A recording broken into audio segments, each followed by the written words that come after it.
আসন্ন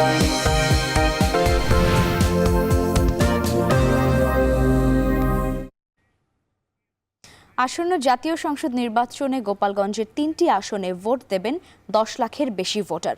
৩টি আসনের মধ্যে গোপালগঞ্জ ১ আসনটি মুকসুদপুর কাশিয়ানী উপজেলা নিয়ে গঠিত, আর ২ আসনে সদর উপজেলা ও কাশিয়ানীর একাংশ, আর ৩ আসনে অন্তর্ভুক্ত টুঙ্গিপাড়া এবং কোটালীপাড়া উপজেলা। দর্শক, এই মুহূর্তে গোপালগঞ্জ সদরের লঞ্চঘাট থেকে যুক্ত হচ্ছেন দুই সহকর্মী হোসেন জাহিদ এবং জাওয়াদ মাহমুদ। আমি জাহিদের কাছে যেতে চাচ্ছি শুরুতে। জাহিদ, আপনি তো গোপালগঞ্জে রয়েছেন, এলাকার নির্বাচনী পরিবেশ কেমন দেখছেন জানতে চাই, এবং সেই সাথে আরেকটু জানাবেন যে প্রচারণা তো এখনো শুরু হয়নি, সেক্ষেত্রে আচরণবিধি লঙ্ঘন নিয়ে কোনো অভিযোগ রয়েছে কিনা?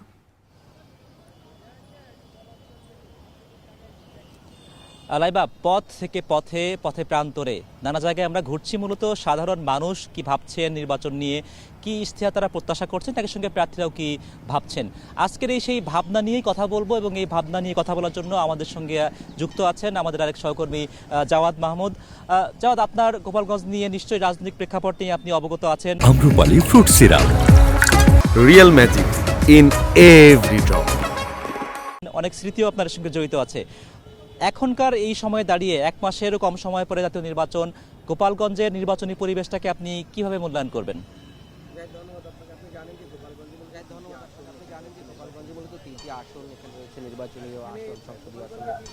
সেখানে গোপালগঞ্জের যে বিষয়টা হচ্ছে যে সাবেক প্রধানমন্ত্রী এবং আওয়ামী লীগ প্রধান ছিলেন শেখ হাসিনা, তিনি এখানে তার জন্মভূমি, এবং সেই জায়গা থেকে তিনি যখন ক্ষমতাচ্যুত হন, এই জায়গার ফলে গোপালগঞ্জের মানুষের একটি প্রভাব পড়েছে। সেই প্রভাবটা আমরা দেখেছি, আগেও দেখেছি বিভিন্ন রাজনৈতিক কর্মকাণ্ডে।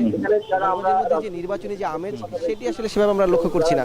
এখানে যারা আমরা রাজনৈতিক কর্মী আছে তাদের সাথে কথা বলছি, এবং যারা গণমাধ্যম কর্মী আছে, এই গোপালগঞ্জের স্থানীয় গণমাধ্যম কর্মী, তাদের সাথেও আমাদের কথা হয়েছে। তারা আসলে যেটি বলছেন, এবং সাধারণ মানুষের সাথেও কথা বলেছি, তারা যেটি বলছেন যে যেহেতু এটিকে আওয়ামী অধ্যুষিত এলাকা হিসেবে পরিচিত, এবং যেহেতু শেখ হাসিনার সংসদীয় আসন এখানে তাদের বাড়ি, সেই জায়গা থেকে মানুষের যে ভোটের একটা আগ্রহ, সেই জায়গাটি দেখা যাচ্ছে না।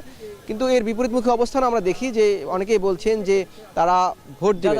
এটি একটা বিষয়, একই তথ্য আমরাও পাচ্ছিলাম। অনেকেই মজা করে বলছিলেন মানুষ জন্মগতভাবে ধর্ম পেয়ে থাকে, জন্মগতভাবে বংশ পেয়ে থাকে।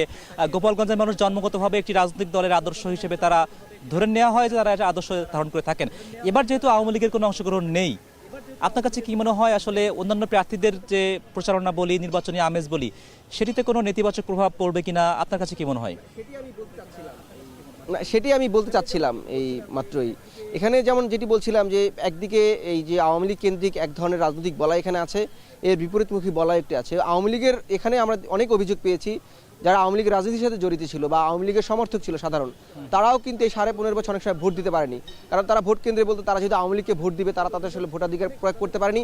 এই অভিযোগ অনেক ভোটারদের কাছ থেকে আমরা এখানে পেয়েছি, এবং তারা বলছেন এরকম অনেক অসংখ্য ভোটার আছে যারা মনে করা হচ্ছে, এবং যাদের সাথে কথা বলেছি তারা বলছেন। যদি 10 সেকেন্ডে আরেকটি প্রশ্ন উত্তর দিতে চান, আসলে গণভোটের প্রচার নিয়ে আমরা যেটা জেনেছি, গণভোটের প্রচারণা গোপালগঞ্জে খুবই কম। 10 সেকেন্ডে আপনার মূল্যায়ন কিভাবে করবেন গণভোটের প্রচারণা নিয়ে? সবাই সেটা আমার চোখে পড়েছে, এখানে গণভোটের প্রচারণাটা কম, এবং এখানের সাধারণ মানুষের যেটি কথা, এবং আমরা যেটি বলছিলাম যে শুরুতে এই রাজনৈতিক কর্মীদের সাথে কথা বলেছি, তারা বলছেন যে গণভোটে আসলে তারা এই গোপালগঞ্জের মানুষ কি বেছে নিবে এখনো পর্যন্ত সেটি আসলে দৃশ্যমান না, বা তারা আসলে হয়নি। লঞ্চঘাট থেকে বিদায় নিতে হচ্ছে, তবে বিকাল 4:30 গোপালগঞ্জ শহর থেকে আমরা আবারও যুক্ত হব ভোটারের ইশতেহার নামক অনুষ্ঠানে। সেখানে নিশ্চয়ই আপনারা আমাদের সঙ্গে যুক্ত থাকবেন।